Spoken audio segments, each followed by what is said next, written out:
Zoran Mandami is now, it looks like he's got a pretty much a clear path to becoming the mayor of America's greatest city. It's our largest city. It's certainly our economically viable city. It is the city that is the symbol of the United States of America around the world. And yet it doesn't seem that the mayor of this city is quite reflective of the country at all, or perhaps is reflective of the new country. And so, Arn, you and I have been on here, and you on your program done incredible work talking about what is an American, talking about these massive issues. And I think it's very clear. I think it's so incredibly clear. I've said this, Vice President has said this, that Zoran Mandami is winning because of mass immigration.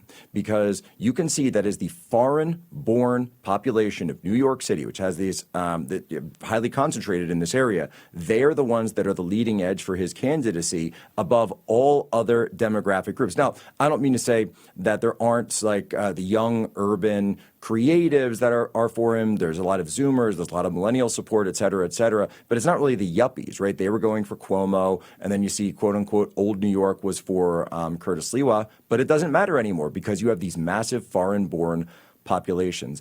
Why is it that so many conservatives feel the need to say, oh, this is because of Islam? I mean, it doesn't really strike me as particularly jihadi, or they'll say, oh, you know, it's socialism. And then when you hear him, he's really just using a lot of populist rhetoric. Why is it so hard for people to simply admit that America, we've got a little bit of an addiction, and it's an addiction to mass immigration? Well, it's because I think a lot of people bought this propositional nation idea. The nation is just a set of beliefs, and anyone can come here and hold those beliefs. But ultimately, the problem with the propositional nation is built into the proposition of the United States is your ability to speak freely, is your First Amendment right to share your beliefs. And if your beliefs don't coincide with American founding values, well, if you're actually an American, we don't just like load you in a catapult and throw you out. So the idea that there's some kind of proposition that you have to constantly assent to simply doesn't work. Once people are here, yes, they might have raised their hand and they might have said that they ultimately pledge loyalty to the United States, but it becomes very clear that they're abandoning that immediately, that they never really shared those values, but we have no mechanism for removing those people. And so we end up as a situation where people are arguing over ideology. Well, oh no, he's a socialist. That's what we're really worried about. How did all the people in New York suddenly become socialists? Or, oh, he's a Muslim. How did all the people in New York suddenly become pro-Muslim? Well, the real problem ultimately is not that he won over the majority of New Yorkers with his amazing rhetoric and the incredible logic and power of communist economics. The reason he's winning is because more people want people who look like them in power. He reflects the demographics of the incoming New York, which is radically different. And these people don't care if the economics fail. They're not really, very interested in the mechanics of the ideology and whether or not some abstract economist decided that this is the best way to manage our finances. What they care about is that they can just loot the state that they got here. They don't really care about the country. They don't care about whether or not it works. They care about whether or not they're getting their benefits and people like them are in power. But Americans have been so programmed against this thought that we can't grasp the fact that ultimately it is immigration and not the marketplace of ideas that is winning this election for Mamdani. Well, and that's exactly right, because ultimately, when you have a multicultural society, it is not the marketplace of ideas that determines everything. You got to go one rung lower on Maslow's hierarchy, and you're just going to, hey, who are the people that look like me? And I'm going to go support the people who look like me or sound like me or have names that sound like mine. And this is a huge reason. Zoran. You see it everywhere. You see it on all of his logos and his marketing, right? That is done for a purpose. That is done for a reason. And so he's marketing directly to this, and he understands politically. He's obviously a very sharp guy, and he understands that all he has to do is exist and, quote unquote, play up his foreignness to that population, and he is going to be able to win. It's really, really easy. So I was just we pre-taped the Piers Morgan show earlier with Mark Lamont Hill and some other people, and he and I got into this back and forth that I wanted to point out where I said, that's clearly what's going on here is that this isn't some, America is being changed because of mass immigration. And we had this debate topic about the Muslim call to prayer.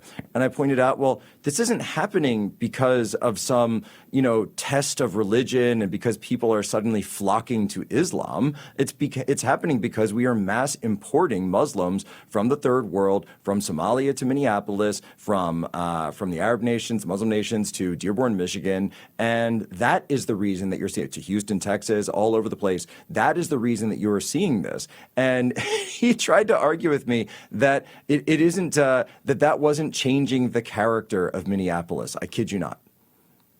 Oh, I entirely believe it, because ultimately the left is just using this as a smokescreen. They've always known that mass immigration is good for their politics, and not, again, because they're going to make the best argument. They know that if people come from outside America, they're going to vote for the party that gives the benefits of America to non-Americans. It's really that simple. It's not complicated in the slightest. And we can even see this in the elected representatives from places that are dominated by Somali populations. Of course, Ilhan Omar, but now several others have openly come out and said, usually in a foreign language, that they support the people of Somalia first, that their job is to serve the people of Somalia first. The Somalian community is what really matters to them, and America is secondary at best. There's nothing strange about this. Yes, at some level, it's a betrayal of their oath to America, but in another, it's really the ultimate manifestation of how most of the world exists, which is in a highly tribalized way. Now, in America, we don't like to think about that, and we really shouldn't have to think about that. And as long as we controlled immigration,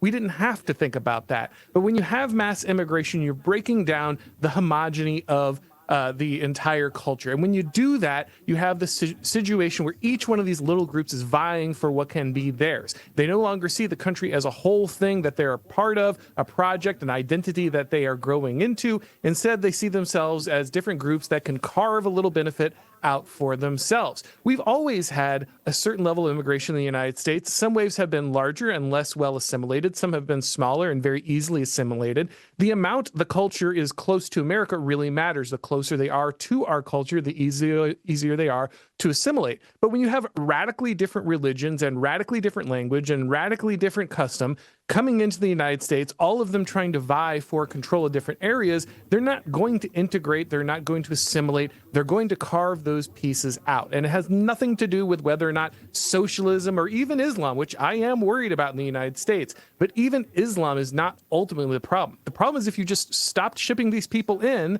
then you wouldn't have to deal with this in the first place. And until any politician is ready to talk about that, I'm not taking them seriously about the Islamification or the socialist nature of these politics.